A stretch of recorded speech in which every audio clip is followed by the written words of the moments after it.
Media మిత్రులకు సోదరులకి ముందుగా నా నమస్కారాలండి. కూటమి ప్రభుత్వం అధికారంలోకి వచ్చిన తరువాత ఆలయాల నిర్వహణ, పరిరక్షణ, పర్యవేక్షణ పూర్తిగా గాలికి వదిలేశారు. ఏకాడికి తన రాజకీయ లబ్ధి కోసం దేవాలయాల్ని, దేవుణ్ణి రాజకీయాల్లోకి వాడుకోవాలనేటువంటి ఏకైక లక్ష్యంతో చంద్రబాబు నాయుడు గారి ప్రభుత్వం పనిచేస్తుందని ఎన్నో సంఘటనలు రుజువు అవుతున్నాయి. ఏకంగా ఈరోజు పరిస్థితి ఏంటంటే, శ్రీ వరాహ లక్ష్మీ నరసింహస్వామి దేవస్థానమైనటువంటి సింహాచలంలో అప్పన్న స్వామికి ఎంతో ప్రీతిప్రాప్తమైనటువంటి పులిహార ప్రసాదంలో నత్త రావడం, అత్యంత ఘోరమైనటువంటి అపచారం నరసింహస్వామి వారికి జరగడం యావత్ భక్తజనం కూడా తీవ్రమైనటువంటి దిగ్భ్రాంతిలోకి వెళ్ళింది. సింహాచల దేవక్షేత్రానికి ఎంతో పవిత్రత ఉంటే ఆ పవిత్రతను మంటగలిపే ధోరణితో కూటమి ప్రభుత్వం పనిచేస్తుంది. ఇది మొట్టమొదటి అంశమే కాదు, ఇటువంటి ఎన్నో జరిగినాయి. గతంలో ఇదే సింహాచలంలో చందనోత్సవం సమయంలో గోడ కూలి కొంతమంది భక్తులు మృత్యువాత పడినటువంటి సంఘటన కూడా మనం చూసాం. ఈరోజు భక్తులు పులిహార ప్రసాదాన్ని స్వీకరిస్తే ఆ స్వీకరించినటువంటి పులిహార ప్రసాదంలో నత్తలు రావడం జరిగింది. ఆ దంపతులైనటువంటి భక్తులు,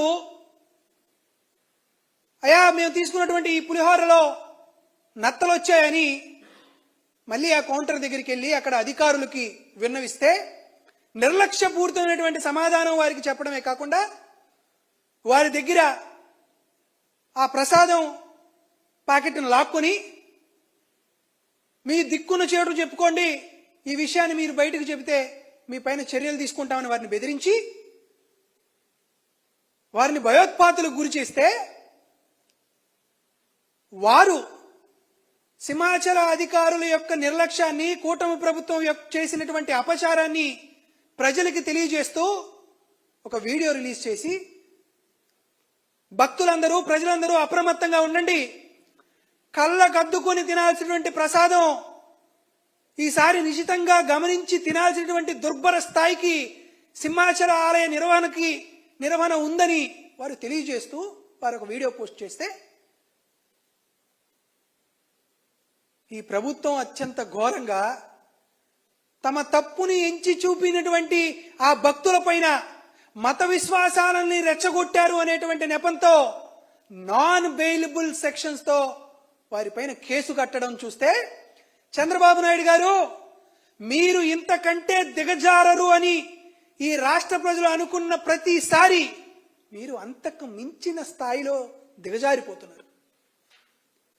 వాస్తవానికి భక్తులు ఈ ప్రసాదంలో లోటుపాట్లు ఉన్నాయి, ఈ ప్రసాదం శుద్ధిగా లేదు అని చెప్తే ఆ సూచనని తీసుకొని ఎక్కడ పొరపాటు జరిగింది, ఎక్కడ నిర్లక్ష్యం జరిగింది, ఎందుకు ఈ నత్తలు ఈ పులిహారలో వచ్చాయి, ఎంతమంది ఈ నత్తలు కలిసినటువంటి పులిహారాన్ని చూడకుండా ప్రసాదంగా స్వీకరించారు అని ఒక డిపార్ట్మెంటల్ ఎంక్వైరీ జరిగి తరువాత జరిగేటువంటి కార్యక్రమాల్లో, చేసేటువంటి ప్రోగ్రాంలో ఇటువంటి పొరపాట్లు జరగకుండా ఉండడానికి ఒక నిర్దిష్టమైనటువంటి విధానం, ప్రణాళిక చేయాల్సింది పోయి, బాధ్యులైనటువంటి అధికారుల పైన చర్యలు తీసుకోవాల్సింది పోయి, ఈరోజు చంద్రబాబు నాయుడు గారు నిర్లజ్జగా, నిస్సుగ్గుగా భక్తులపైన కేసు పెడుతున్నారంటే ఒకటి అర్థమవుతుంది, రెడ్ బుక్ రాజ్యాంగం అనేది రాజకీయ నాయకులను వేధించడానికో, వ్యాపారస్తుల్ని బెదిరించడానికో కాదు, చివరికి దేవుడికి కూడా రెడ్ బుక్ రాజ్యాంగం అమలవుతుందని అర్థమవుతుంది. దైవ భక్తుల పైన కూడా రెడ్ బుక్ రాజ్యాంగం అమలు చేస్తూ ఒక దాష్టికానికి తెగబడుతున్నారని అర్థమవుతుంది. ఈరోజు మీ అందరికీ చూపిస్తున్నాం, ఇదిగోండి భక్తులు వారికి వారుగా స్వయంగా వారు ఇన్స్టాగ్రామ్లో అప్లోడ్ చేసినటువంటి ఫొటోస్ ఇవి. స్పష్టంగా వాళ్ళు ఇన్స్టాగ్రామ్లో అప్లోడ్ చేసి, ఇదిగోండి అయ్యా నత్త వచ్చింది అని, పులిహార ప్రసాదంలో నత్త వచ్చిందని భక్తులు సాక్ష్యాధారాలతో సహా వారు అప్లోడ్ చేసినటువంటి వ్యవహారం ఇది మన కళ్ళ ముందే కనపడుతుంది.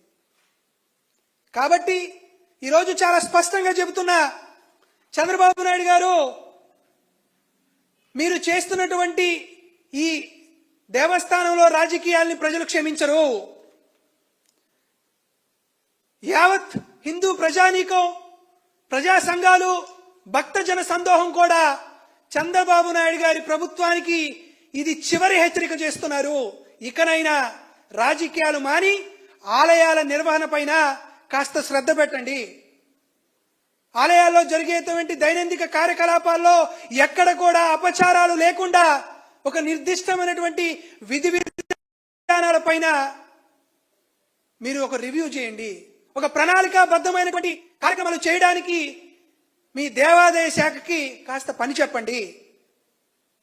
నిజంగా మీలో నైతికత ఉంటే, నిజంగా మీకు దైవ బుద్ధి ఉంటే తక్షణమే భక్తులపై పెట్టినటువంటి నాన్ బెయిలబుల్ కేసుల్ని ఉపసంహరించుకోండి. బాధ్యులైనటువంటి ప్రభుత్వ అధికారులపైన చర్యలు తీసుకోండి. ఈ ప్రభుత్వానికి ఎవరైనా ఒక విమర్శ చేస్తే తట్టుకునేటువంటి శక్తి ఈ ప్రభుత్వానికి లేకుండా పోయింది. అందుకని రాజకీయ నాయకులపైన కేసులు పెడుతున్నారు,